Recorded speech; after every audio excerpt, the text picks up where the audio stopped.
pessoal, tudo bem? Hoje vamos ler e refletir sobre o Evangelho deste domingo, João, capítulo 11, versículos 1 a 45.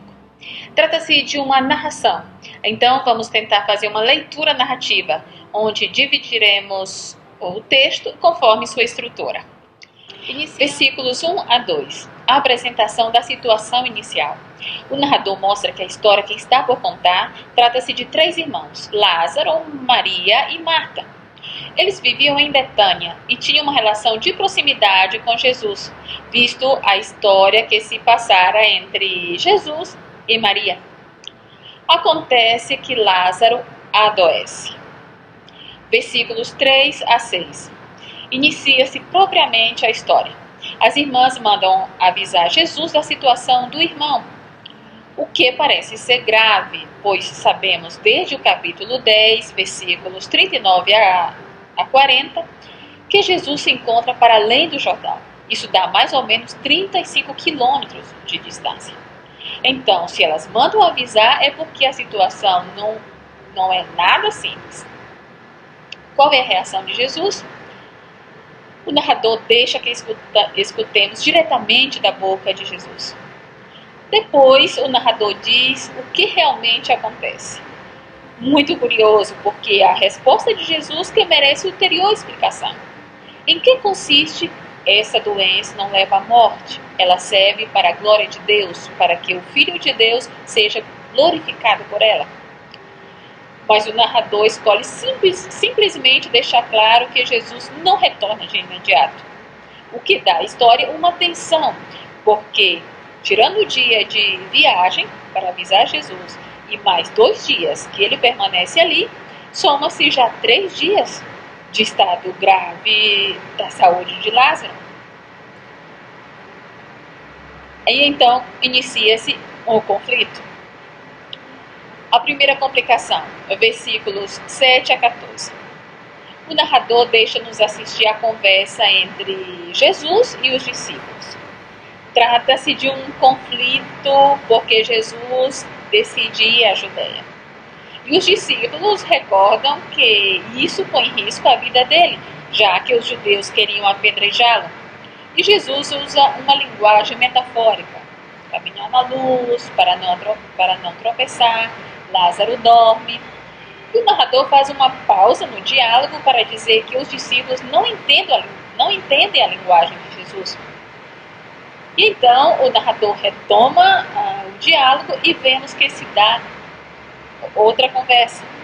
Jesus faz-se entender e eles chegam em um acordo. Segunda complicação, 17 a 34. O narrador logo ameniza qualquer expectativa.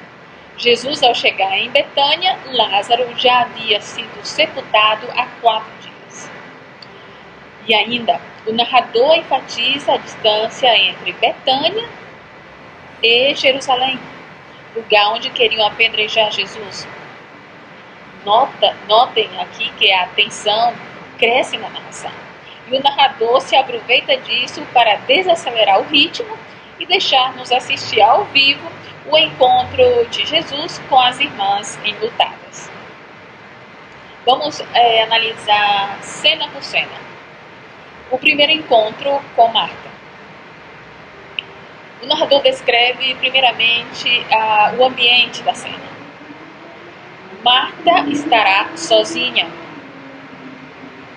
Portanto, só quem pode ver a conversa entre Jesus e ela somos nós, os leitores. É importante não esquecer que é um encontro entre pessoas enlutadas. Uma irmã que está sofrendo a dor pela morte de um irmão. Isso nos ajuda a entender a frase que ela se dirige a Jesus. Se tu estivesse aqui, meu irmão não teria morrido. E pede oração a Jesus. E Jesus a consola. Fala da ressurreição. E não como conceito, significado, mas como significante. Diz, eu sou a ressurreição, a vida. Jesus, a pessoa que se relaciona com Lázaro, é vida. E deixa claro que não é só com Lázaro, mas com quem crer nele nunca morrerá. E Jesus provoca a Marta. Você acredita nisso? E ela responde, sim. O segundo encontro, Maria e Jesus. Eles não vão estar sozinhos. O narrador, novamente, antes descreve o ambiente desse encontro. Marta vai contar em segredo a Maria que Jesus está chegando. E ela corre. E os judeus correm atrás dela e se surpreendem quando vê que é Jesus que está chegando. A cena mostra que Maria está completamente abalada. Corria, chorava, os judeus choravam com ela, e quando ela vê a Jesus, se joga aos pés dele, em pranto. Versículos 33 a 37. Chegamos ao clímax da narração. O narrador agora faz uma pausa para mostrar o ponto de vista interno de Jesus. Ele se comove e se estremece. Busquemos entender o que ele está dizendo, o que ele está descrevendo. Diante da morte de um amigo, de um ente querido, a primeira reação de Jesus foi a emoção que a morte provoca por truncar um relacionamento. Mas depois, o que Jesus sente é um arrepio de indignação ao perceber a injustiça da morte. Como pode o amor morrer? Depois disso, o narrador volta à cena, ao diálogo. Jesus pergunta onde colocaram, e eles mostram, e eles respondem e levam a Jesus onde sepultaram. Novamente, o narrador faz uma pausa. Primeiro, para dizer que Jesus, ao ver o túmulo, desatou a chorar. Depois, mostra a reação interna dos judeus diante das lágrimas de Jesus. Uns interpretaram aquilo como amor. Outros pensavam, este que abriu os olhos aos cegos, não podia também ter feito que Lázaro não morresse? Versículos 38 a 43. Chegamos na virada da ação, o encontro entre Jesus e Lázaro. E de antemão, o narrador nos diz que Jesus tremia por dentro. E nos deixa assistir a cena ao vivo, um diálogo. Aqui vemos que as palavras de Marta fazem com que Jesus diga aqui claramente o que é a glória de Deus. A pergunta que tínhamos no início da narração, quando Jesus recebeu a notícia que Lázaro estava doente. Vejamos as ações de Jesus agora. Primeiro, ele faz uma oração de ação de graças ao Pai, onde se nota a íntima relação que ele tem com o Pai. Eu sei que tu me escuta.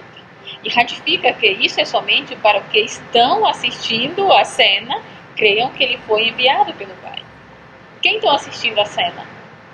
Muito astucioso do narrador deixar nós escutarmos isso. Estão assistindo os judeus e nós os leitores. Então, depois Jesus chama Lázaro. Vem para cá. Versículo 44. Aqui temos a resolução. A resposta divina é imediata. O Pai escutou a Jesus. O morto saiu fora. Lázaro, morto, sepultado e envolto em pano, agora caminha, está vivo. Aquele que Jesus ama está vivo. Versículo 45. Chegamos à conclusão da história. Muitos dos judeus acreditaram nele. Uma vez ocorrido o sinal, a leitura e a interpretação do sinal cabe a quem viu e assistiu. Os judeus e nós, os leitores. 3 sugestões para ajudar na interpretação e meditação do texto. Primeira, a ressurreição de Lázaro, morto, sepultado, envolto em panos, nos serve como chave de leitura para entender a ressurreição de Jesus e a nossa. A ressurreição daquele que Jesus ama manifesta a razão profunda pela qual o Pai chamará Jesus dos mortos. A razão pela qual o Pai chamará cada um de nós dos mortos? No duelo entre a vida e a morte, entre a relação amorosa do Pai com o Filho, vence a vida, vence o amor. Jesus viveu empapado desse amor do Pai. Se Jesus ama e tem como amigos que nele crê, não permitirá que ninguém, nem mesmo a morte, destrua a relação com ele. E sabemos que a decisão de amar pode resultar em um custo alto. No caso de Jesus, que estava ali pertinho de Jerusalém, o resultado foi o seu assassinato. Segunda sugestão de reflexão. Muitos dos judeus acreditaram nele. A fé certamente não permite que escapemos da morte. Todos os seres humanos devemos passar por ela. Mas, para quem ama Jesus, a morte não é a última realidade. Quem crê em Jesus, quem se envolve na amizade com Ele, vive para sempre. Acredita nisso? Terceira, a nossa frase intrigante no início da narração. Essa doença não leva à morte, ela serve para a glória de Deus, para que o Filho de Deus seja glorificado por ela. Qual é, depois de toda essa leitura, qual é a glória de Deus? Qual é a glorificação de Jesus? Penso que podemos dizer que se trata da vida. A glorificação de Deus é a vida.